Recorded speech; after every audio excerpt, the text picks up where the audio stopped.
Let's talk about data centers. North Carolina is one of the top states in the entire country right now for new data center development, and that is not an accident. There are reasons for it. A lot of people have very strong feelings about all the new data center construction coming to the state. I'm not going to tell you how to feel one way or the other, but there are facts around this that everyone should know. We have more than 90 data centers around North Carolina already, and more coming in all the time, and the amount of money being spent on this stuff is absolutely insane.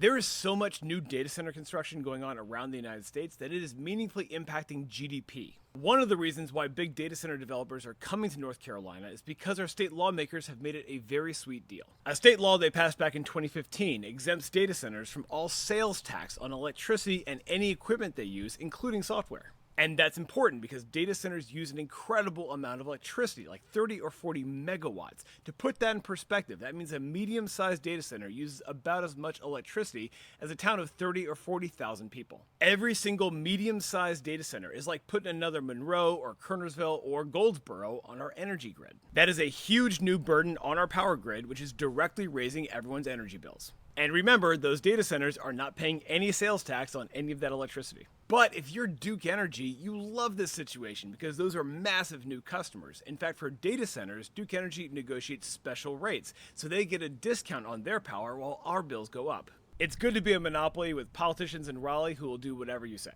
Now, this comes up a lot. What about water usage? Data centers absolutely use a huge amount of water for cooling, but this is actually not as big a problem for us as some people think.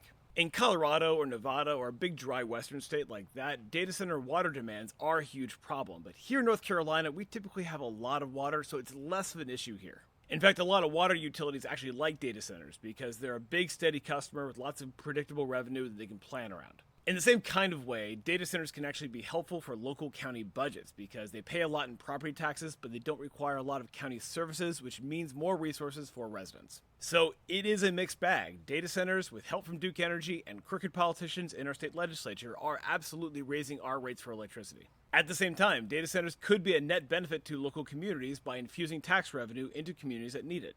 Pros and cons. Our state lawmakers could always demand that new data center developers offset their power requirements with new renewable sources or demand that Duke Energy do that for them, but that's a political challenge and we'll need new state lawmakers for that.